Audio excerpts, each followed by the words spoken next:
언론 방송 관련해서 오늘 주제가 되어 있습니다만은 20대 대선을 마치고 나서 어찌 보면 처음으로 공개적으로 하는 토론회, 세미나 이런 걸 다 합쳐서 보면 처음의 행사가 아닌가 하는 생각이 들어서 만감이 교차하면서 해야 될 과제들, 숙제를 어떻게 풀어나가야 될까 그런 무거운 어깨를 다시 한 번 더 느끼게 됩니다. 이번 20대 대해서는 저는 이게 그 위대한 국민들의 기적의 역사다. 저는 그렇게 요약해서 말씀드리고 싶습니다. 위대한 국민들의 기적의 역사다. 민주주의를 위한 거대한 걸음을 내디딘 그런 업적을 만들었다. 그렇게 생각합니다. 왜 그렇게 생각하느냐? 절대적 국회 의석을 가지고 있는 모든 것을 다 할 수 있는 무소불위의 권력을 가지고 있는 국회에 그리고 대통령이 아주 편파적으로 선거에 노골적으로 개입한 행위를 반복하면서도 그에 대한 반성은 전혀 하지 않는 그야말로 납득할 수 없는 청와대. 거기에 대해서 지방 권력과 지방의 의회 모든 것들을 다 지금의 민주당이 차지하고 있는 이런 구조.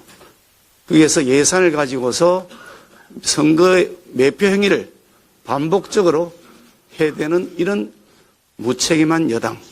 이런 구조하에서 어떻게 소수야당이 대선에서 이길 수 있었을까? 그것은 위대한 국민들의 민주주의를 향한 그런 열망들이 놓아졌다. 저는 그렇게 판단하고 있습니다. 그런 면에서 보면 아폴로 11호가 달에 착륙할 때 인류의 위대한 첫 걸음 도전이다라고 표현했던 그 닐 암스트롱이었나요? 그 기억이 납니다만은 대한민국 민주주의 역사를 기록하면서 20대 대해서는 어떤 권력도 오만하고 무소불위의 권력을 가진 권력도 결국 국민을 이길 수 없다. 우리 대한민국 국민은 민주주의 의식에서 전 세계 어디에 내놔도 손색이 없는 위대한 업적을 이뤘다. 저는 그렇게 평가할 것이라고 믿습니다. 전 4번의 대통령 선거를 정치권에 들어와서 겪었습니다. 노무현 대통령 당선된 직후에 국회에 들어와서 이명박 대통령, 박근혜 대통령, 그리고 문재인 대통령, 이어서 윤석열 대통령까지 4번의 대통령 선거를 정치권에서 경험했습니다만 이번처럼 이렇게 방송이 편파적이고 편파적인 수준을 넘어서 아예 어떤 특정 캠프의 어떤 스피커 같은 역할을 하는, 대변인 역할을 하는 그런 느낌까지 들기는 저는 처음이었습니다. 어떻게 우리가 이렇게까지 추락했을까 하는 그런 자괴감도 많이 느꼈습니다. 지난 5년간을 돌아보면 불공정 그리고 비상식, 표현하기는 몰상식이라고 표현하고 싶습니다만은 좀 점잖하게 표현하면 비상식 같은데요. 불공정과 비상식이 만연되었고 이제는 그것을 공정과 상식이라고 하는 기반에 제자리에 갖다 놓아야 된다. 그것이 지금부터 윤석열 정부가 5년 동안 해야 될 가장 큰 과제고 국민들께서 그 책임을 주셨다. 저는 그렇게 믿고 있습니다. 지금 당장 일어나고 있는 알박기 인사만 보더라도 이게 우리 상식을 벗어나도 한참 벗어나지 않습니까? 이제 이렇게 제가 이게 먹튀하는 것이냐, 아침에 누가 언론 기사가 묻기에 이게 먹튀하는 것 아니고 뭐냐라고 표현드렸는데 우리 상식을 벗어나고 있는 이런 알박기 인사, 이거는 알박기 인사만은 잘 꼬리 부분입니다. 그 몸통을 보면 그야말로 캠코더 인사가 만연했다. 낙하산 인사가 전 정권에서 낙하산 인사가 있었습니다. 저는 없었다고 하지 않습니다.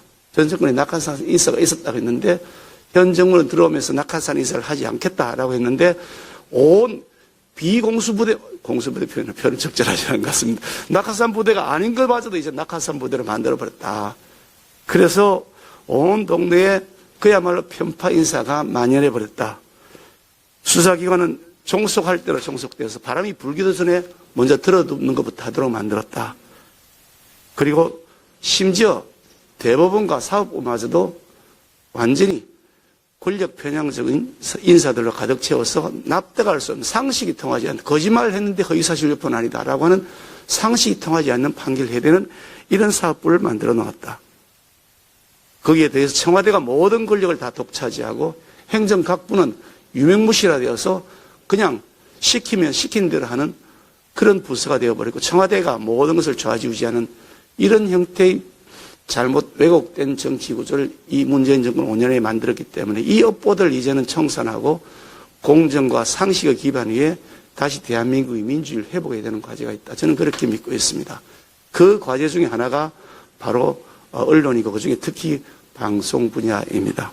방송이 그동안 어떤 일을 했는지 앞에 여러 의원님들께서 특히 우리 황보석이 우리 공정방송 감시단장님과 또 우리 최초로 불공정 방송 국민감시단장을 포함해서 이갑상 우리 대표님을 포함한 많은 분들께서 이 분야에 대해서 그동안 자료도 축적해 오셨고 조금 전에 인사 말씀을 통해서 말씀을 드렸습니다만은 그것을 제가 반복해 말씀드리기보다는 큰 틀에서 본다면 우리가 이제는 제자리를 찾아야 된다.